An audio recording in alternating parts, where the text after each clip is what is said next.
Hi, ഞാൻ doctor Juhi Das, Q&B health കെയറിലെ homeopathic ഫിസിഷ്യനാണ്. നമ്മുടെ ശരീരത്തിലെ ഏറ്റവും പ്രധാനപ്പെട്ട ഒന്നാണ് അയഡിൻ. ഇത് കുറഞ്ഞു കഴിഞ്ഞാൽ ശരീരത്തിൽ പല രീതിയിലുള്ള ബുദ്ധിമുട്ടുകൾ കാണിക്കും. ഇന്നത്തെ വീഡിയോയിലൂടെ അയഡിൻ എന്തൊക്കെയാണ് നമ്മുടെ ശരീരത്തിൽ ചെയ്യുന്നത്, അത് കുറഞ്ഞു കഴിഞ്ഞാൽ ശരീരം കാണിച്ചു തരുന്ന ലക്ഷണങ്ങളും അത് കുറഞ്ഞു കഴിഞ്ഞാൽ നമുക്കത് എങ്ങനെ മാനേജ് ചെയ്യാമെന്നും ഡിസ്കസ് ചെയ്യാം.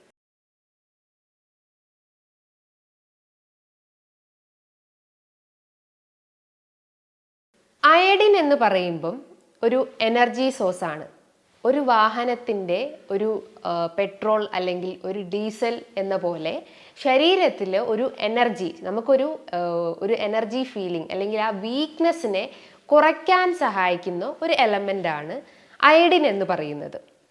ഇത് ശരീരത്തിൽ ഡെയിലി ആവശ്യമായിട്ടുള്ള ഏകദേശം 90 to 150 മൈക്രോഗ്രാം ആണ് നമുക്ക് ഡെയിലി വേണ്ടത്. ഈ അളവിൽ കുറയുമ്പോഴാണ്, അല്ലെങ്കിൽ ഈ അളവ് നമ്മുടെ ഭക്ഷണത്തിൽ കുറയുമ്പോഴാണ് ശരീരത്തിൽ അയഡിൻ ഡെഫിഷ്യൻസീസ് ഉണ്ടാവുന്നത്. നമ്മുടെ ശരീരത്തിലെ ഏറ്റവും പ്രധാനപ്പെട്ട ഒരു ഗ്രന്ഥിയാണ് തൈറോയ്ഡ് ഗ്ലാൻഡ്. ഒത്തിരി ഫങ്ഷൻസ് ആണ് നമ്മുടെ ശരീരത്തിൽ തൈറോയ്ഡ് ഗ്രന്ഥി ചെയ്യുന്നത്. അതായത് നമ്മുടെ ഗ്രോത്തിനെ സഹായിക്കുന്നത്, നമ്മുടെ മെറ്റബോളിസം, അതായത് നമ്മുടെ ശരീരത്തിലെ ആ ഒരു എനർജി കൺവേർഷൻ നടക്കുന്നതും നമുക്കൊരു ഫുൾനെസ് ഫീലിങ്ങും അല്ലെങ്കിൽ ഒരു ഡേ നമുക്കൊരു എനർജി ഫീലിംഗ് തരുന്നത് നമ്മുടെ തൈറോയ്ഡ് ഗ്രന്ഥിയിൽ ഉണ്ടാവുന്ന ഫങ്ഷനിങ് കൊണ്ടാണ്. അപ്പോൾ ഈ തൈറോയ്ഡ് ഗ്രന്ഥി കൃത്യമായിട്ട് ഫങ്ഷൻ ചെയ്യണമെങ്കിൽ നമ്മുടെ ശരീരത്തിൽ അയഡിൻ അത്യാവശ്യമാണ്. അയഡിൻ ഡെഫിഷ്യൻസീസ് ഉണ്ടെങ്കിൽ ഓട്ടോമാറ്റിക്കലി നമ്മുടെ ശരീരത്തിൽ തൈറോയ്ഡ് ഹോർമോൺസിലും വേരിയേഷൻസ് കാണിക്കും. നമുക്കറിയാം, ഈ തൈറോയ്ഡ് ഹോർമോൺസ് എന്ന് പറയുമ്പം T3, T4 ആണ്. അതായത് ട്രൈ അയഡോ തൈറോണിനും ടെട്രാ അയഡോ തൈറോണിനും 2 ഹോർമോൺസ് ആണ് തൈറോയ്ഡ് ഗ്രന്ഥി ഉൽപ്പാദിപ്പിക്കുന്നത്. ഈ 2 ഹോർമോൺസിൻ്റെ പ്രൊഡക്ഷനെ സഹായിക്കുന്നത് അയഡിൻ ആണ്. നമ്മൾ കഴിക്കുന്ന ഭക്ഷണത്തിലും അതേപോലെ അന്തരീക്ഷത്തിൽ നിന്നും നമ്മൾ കുടിക്കുന്ന വെള്ളത്തിൽ നിന്നൊക്കെയാണ് നമ്മുടെ ശരീരത്തിലേക്ക് അയഡിൻ അബ്സോർബ് ചെയ്യപ്പെടുന്നത്. അതായത് നമ്മുടെ ഭക്ഷണത്തിലൂടെയൊക്കെ തന്നെയാണ് മെയിനായിട്ട് നമ്മുടെ ശരീരത്തിലേക്ക് അയഡിൻ കയറുന്നത്. ഒരു 90% നമ്മൾ കഴിക്കുന്ന ഭക്ഷണത്തിലെ അയഡിൻ്റെ 90% തൈറോയ്ഡ് ഗ്രന്ഥിയിലേക്കാണ് സ്റ്റോർ ചെയ്ത് വെക്കുന്നത്. റിമൈനിങ് ഒരു 10% നമ്മുടെ ബ്രസ്റ്റിൻ്റെ ടിഷ്യൂസിൻ്റെ ഇടയിലും അതേപോലെ തന്നെ മ്യൂക്കസ് മെംബ്രെയിൻസിലൊക്കെയാണ് ഈ ഒരു അയഡിൻ സ്റ്റോർ ചെയ്ത് വെക്കുന്നത്. അപ്പോൾ ഈ 90%ഉം തൈറോയ്ഡ് ഗ്രന്ഥിയാണ് സ്റ്റോർ ചെയ്ത് വെക്കുന്നതെന്ന് ഞാൻ പറഞ്ഞു. അപ്പോൾ ഈ അയഡിൻ ഡെഫിഷ്യൻസീസ് ഉണ്ടാവുമ്പം നമുക്ക് തൈറോയിഡിൻ്റെ ആ ഒരു ഫങ്ഷൻസ് തന്നെ ഇംപ്രോപ്പർ ആവും. തൈറോയിഡിൻ്റെ സിംറ്റംസ് പ്രോമിനൻ്റ് ആയിട്ട് നിൽക്കുന്നു. പ്രധാനമായിട്ടും ഈ ഒരു അയഡിൻ ഡെഫിഷ്യൻസീസിൻ്റെ സിംറ്റംസ് എന്ന് പറയുമ്പം വീക്ക്നെസ് തന്നെയാണ്. വീക്ക്നെസ് എന്ന് പറയുമ്പോൾ എന്താണ്? ക്ഷീണം, അലസത ഫീൽ ചെയ്യുക, ഒരു വർക്കും നമുക്ക് ചെയ്യാൻ പറ്റാത്തൊരു ഫീലിംഗ് വരുന്നു, ഒന്നിനും ഇൻട്രസ്റ്റ് ഇല്ലാത്തൊരവസ്ഥ വരുന്നു, എപ്പോഴും നമുക്ക് കിടക്കണം അല്ലെങ്കിൽ ഒരു ലൈങ് ഡൗൺ ടെൻഡൻസി ഉണ്ടാവുന്നു, എപ്പോഴും ഒരു വീക്ക്നെസ് ഫീൽ ചെയ്യുക, മെൻ്റലിയും ഫിസിക്കലിയും നമുക്ക് വീക്ക്നെസ് ഫീൽ ചെയ്യുക. അതോടൊപ്പം തന്നെ മറ്റ് പ്രധാനപ്പെട്ട ലക്ഷണങ്ങൾ എന്ന് പറയുമ്പം ദഹന സംബന്ധമായിട്ടുള്ള ബുദ്ധിമുട്ടുകൾ തന്നെയാണ് നമുക്ക് പറയേണ്ടത്. അതായത് ഒന്നെങ്കിൽ അവർക്ക് കോൺസ്റ്റിപ്പേഷൻ, മലബന്ധത്തിൻ്റെ പ്രശ്നങ്ങൾ കാണിക്കാം. അതേപോലെ തന്നെ ഒന്നെങ്കിൽ വയറിളകി പോകുന്ന ഇഷ്യൂസ് കാണിക്കാം. അതായത് തൈറോയ്ഡ് ഗ്രന്ഥിയിൽ എന്തെങ്കിലും ഫങ്ഷൻസ് ഉണ്ടെങ്കിൽ അത് കാണിക്കുന്ന സിംറ്റംസ് തന്നെയായിരിക്കും ഈ ഒരു അയഡിൻ ഡെഫിഷ്യൻസീസിൻ്റെ സിംറ്റംസ് ആയിട്ട് നമുക്ക് പറയേണ്ടത്. അതായത് ഈ തൈറോയ്ഡ് ഗ്രന്ഥിയിൽ 2 രീതിയിലാണ് അതിൻ്റെ കണ്ടീഷൻസ് കാണപ്പെടുന്നത്. ഹൈപ്പോ തൈറോയിഡിസം ഉണ്ട്, ഹൈപ്പർ തൈറോയിഡിസം ഉണ്ട്. ഹൈപ്പോ തൈറോയിഡിസം, തൈറോയ്ഡ് ഗ്രന്ഥിൻ്റെ ഫങ്ഷൻസ് കുറഞ്ഞു പോകുന്നു. ഹൈപ്പോ എന്ന് പറയുമ്പോൾ എന്താണ്? അതിൻ്റെ ഫങ്ഷൻസ് എല്ലാം ഒരു ലോ ആയിട്ടിരിക്കുന്നു. അപ്പോൾ അതെന്താ? അതിൻ്റെ സിംറ്റംസ് എല്ലാം ഇങ്ങനെ പ്രോമിനൻ്റ് ആയിട്ട് നിൽക്കുന്നു. ഞാൻ പറഞ്ഞു 2 ഹോർമോൺസ് ആണ് ഈ തൈറോയ്ഡ് ഗ്രന്ഥി ഉൽപ്പാദിപ്പിക്കുന്നത്, T3ഉം T4ഉം. അതിനെ സ്റ്റിമുലേറ്റ് ചെയ്യുന്ന ഹോർമോൺസ് ആണ് തൈറോയ്ഡ് സ്റ്റിമുലേറ്റിംഗ് ഹോർമോൺസ്. അപ്പോൾ ഹൈപ്പോ തൈറോയിഡിസം കേസസിൽ T3, T4 ഹോർമോൺസ് ഉൽപ്പാദനം കുറവാണ്. പകരം TSH, അതായത് തൈറോയ്ഡ് സ്റ്റിമുലേറ്റിംഗ് ഹോർമോൺസ് അവിടെ വർദ്ധിക്കുന്നു. നമ്മൾ ബ്ലഡ് റിപ്പോർട്ട് നോക്കുവാണെങ്കിൽ, തൈറോയ്ഡ് ഫങ്ഷൻ ടെസ്റ്റ് നോക്കുവാണെങ്കിൽ എന്താണ്? TSHൻ്റെ വാല്യൂ ഹൈ ആണെന്ന് മനസ്സിലാക്കുന്നു. അതായത് ഹൈപ്പോ തൈറോയിഡിസം കേസസിൽ. നേരെ ഓപ്പോസിറ്റ്സ് ആണ് ഹൈപ്പർ തൈറോയിഡിസം കേസസിൽ. അതായത് T3, T4 ഹോർമോൺസിൻ്റെ ഫങ്ഷൻസ് എല്ലാം ഹൈ ആവുകയും TSH ഹോർമോൺസ് ലോ ആയിട്ടിരിക്കുന്നു. ഇങ്ങനെ 2 കണ്ടീഷൻസ് വേരിയേഷൻസ് ആണ് മെയിൻലി നമ്മൾ കേൾക്കുന്നത് തൈറോയ്ഡ് ഹോർമോൺസിൽ ഉണ്ടാവുന്ന വേരിയേഷൻസ് എന്ന് പറയുന്നത്. ഓട്ടോ ഇമ്മ്യൂൺ ഡിസോർഡേഴ്സും തൈറോയിഡിനെ അഫക്റ്റ് ചെയ്യുന്നുണ്ട്. അതായത് നമ്മുടെ പ്രതിരോധ കോശങ്ങൾ തന്നെ തൈറോയിഡിനെ അഫക്റ്റ് ചെയ്യുന്ന കണ്ടീഷൻ, അതായത് ഹാഷിമോട്ടോ തൈറോയിഡൈറ്റിസ്, അതായത് തൈറോയിഡിന് നീർക്കെട്ട് വരുന്ന അവസ്ഥ, അതാണ് auto immune disorder of thyroid ഗ്രന്ഥി എന്ന് പറയുന്നത്. അപ്പം ഞാൻ പറഞ്ഞു വരുന്നത്, ഈ തൈറോയ്ഡ് ഗ്രന്ഥി ഫങ്ഷൻ ചെയ്യണമെങ്കിൽ ഈ അയഡിൻ അത്യാവശ്യമാണ്. ഈ അയഡിൻ ഡെഫിഷ്യൻസീസ് ഉണ്ടെങ്കിൽ നമുക്ക് ഈ ഒരു സിംറ്റംസ് ഇങ്ങനെ പ്രോമിനൻ്റ് ആയിട്ട് നിൽക്കുന്നു. അതായത് ഹൈപ്പോ തൈറോയിഡിസത്തിൻ്റെ ലക്ഷണങ്ങളാണ് പ്രധാനമായിട്ടും കാണിക്കുന്നത്. അതായത് TSH ഹൈ ആയിട്ടിരിക്കുന്ന ഒരവസ്ഥ. അപ്പം അതിൻ്റെ സിംറ്റംസ് എന്താണ്? ഞാൻ തുടക്കത്തിൽ തന്നെ പറഞ്ഞു, വീക്ക്നെസ് അനുഭവപ്പെടാം, അതായത് മലബന്ധം പ്രശ്നങ്ങൾ ഉണ്ടാവുന്നു, ടോയ്ലറ്റിൽ പോകാൻ ഭയങ്കരമായിട്ട് സ്ട്രെയിൻ ചെയ്യേണ്ട ഒരവസ്ഥ വരുന്നു. സ്ട്രെയിൻ ചെയ്യുകയാണെങ്കിൽ ചിലപ്പം ആനസ്, അതായത് മലദ്വാരത്തിൻ്റെ ഉള്ളിൽ കൂടെ രക്തം പോകുന്ന ഒരവസ്ഥ വരുന്നു, വേദന ഫീൽ ചെയ്യുന്നു, മലം നന്നായിട്ട് കട്ടിയായിട്ട് പോകുന്ന ഒരവസ്ഥ വരുന്നു. അതോടൊപ്പം തന്നെ കാണിക്കുന്ന ലക്ഷണങ്ങൾ എന്ന് പറയുമ്പം നമ്മുടെ തൊലി, അതായത് സ്കിന്നൊക്കെ നന്നായിട്ട് ഡ്രൈ ആയിട്ടിരിക്കുന്നു. ജസ്റ്റ് ഒന്ന് നമ്മളൊന്ന് ചുരണ്ടി കഴിഞ്ഞാലോ ജസ്റ്റ് ഒന്ന് സ്ക്രാച്ച് ചെയ്ത് കഴിഞ്ഞാൽ ഒരു വൈറ്റ് സ്കെയിൽസ് പോലെ ഇങ്ങനെ കാണപ്പെടുന്നു, ഒരു ഡ്രൈ സ്കിന്നായിട്ട് അപ്പിയർ ചെയ്യുന്നു. അതോടൊപ്പം തന്നെ വെയിറ്റ് വർദ്ധിച്ചു വരുന്നു. ഹൈപ്പോ തൈറോയിഡിസം കേസസിൽ വെയിറ്റ് വർദ്ധിച്ചു വരുന്നു. അതിൻ്റെ ഒരു റീസൺസ് എന്താണ്? ഹൈപ്പോ തൈറോയിഡിസം ഫങ്ഷൻസ് എല്ലാം ലോ ആണ്. നമ്മൾ കഴിക്കുന്ന ഭക്ഷണങ്ങളൊന്നും അവിടെ മെറ്റബോളിസം നടക്കുന്നില്ല, അതായത് കൃത്യമായിട്ട് നമ്മുടെ ശരീരത്തിൽ എനർജി ഉൽപ്പാദിപ്പിക്കുന്നില്ല. കഴിക്കുന്ന ഭക്ഷണങ്ങളെല്ലാം ഓരോ ഓർഗൻസിലും പോയിട്ട് ഡിപ്പോസിറ്റ് ചെയ്യുന്നു, അല്ലെങ്കിൽ ആ ഫാറ്റ് എല്ലാം പല ഓർഗൻസിലായിട്ട് ഡിപ്പോസിറ്റ് ചെയ്യുന്നു. അങ്ങനെയാണ് നമുക്ക് വെയിറ്റ് കൂടി വരുന്നത്. അപ്പോൾ അയഡിൻ ഡെഫിഷ്യൻസീസിൻ്റെ ഒരു പ്രോമിനൻറ്റ് സിംറ്റം എന്ന് പറയുന്നത് വെയിറ്റ് വർദ്ധിച്ചു വരുന്നത്. മറ്റൊരു പ്രധാനപ്പെട്ട ഒരു സിംറ്റംസ് എന്ന് പറയുമ്പം വീക്ക്നെസ് ഉണ്ട്. അതോടൊപ്പം തന്നെ അവർക്ക് തല കറങ്ങുന്നൊരു ഫീലിംഗ് വരിക.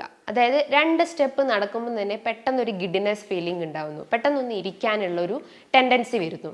അതിശക്തമായിട്ടുള്ള തലവേദന അനുഭവപ്പെടുന്നു. അതായത് ഈ ഒരു ഫ്രണ്ടൽ റീജിയന് ഭയങ്കരമായിട്ട് ഹെവിനെസ് ഫീലിംഗ് ഉണ്ടാവുന്നു, ഒരു ഭാരം എടുത്ത് വെച്ചൊരു ഫീലിംഗ് അനുഭവപ്പെടുന്നു.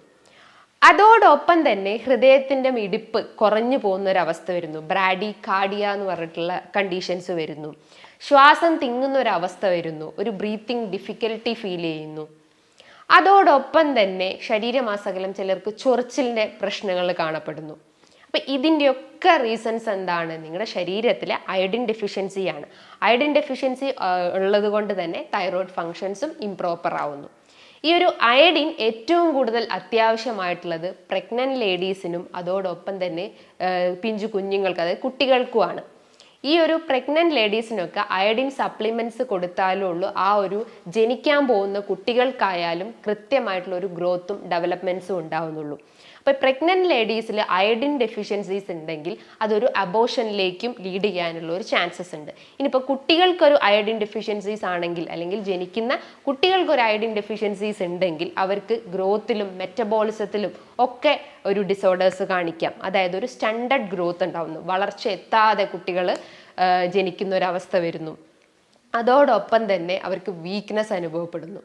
കുട്ടികളുടെ കേസ് നോക്കുകയാണെങ്കിൽ അയഡിൻ ഡെഫിഷ്യൻസീസിൻ്റെ ഒരു സിംറ്റം ഞാൻ നേരത്തെ പറഞ്ഞു, ഗ്രോത്തിൽ ഡിസോർഡേഴ്സ് കാണിക്കുന്നു, ഒരു സ്റ്റണ്ടഡ് ഗ്രോത്ത് ഫീൽ ചെയ്യുന്നു, അവരുടെ ബ്രെയിൻ ഡെവലപ്മെൻറ്റ് കംപ്ലീറ്റ് ആയിട്ട് ഡിസോർഡേർഡ് ആയി പോകുന്നു, അവർക്കൊന്നിലും ഗ്രാസ്പ് ചെയ്യാൻ പറ്റാത്തൊരവസ്ഥ വരുന്നു, പഠനത്തിലായാലും ഒരു കോൺസെൻട്രേഷൻ ഡിഫിക്കൽട്ടി ഉണ്ടാവുന്നു, മെൻ്റലി അവർക്കൊരു ഇറിറ്റേഷൻ ഫീൽ ചെയ്യുക, ഒന്നിലും ഒരു ഫോക്കസ് ആവാൻ പറ്റാത്തൊരവസ്ഥ വരുന്നു.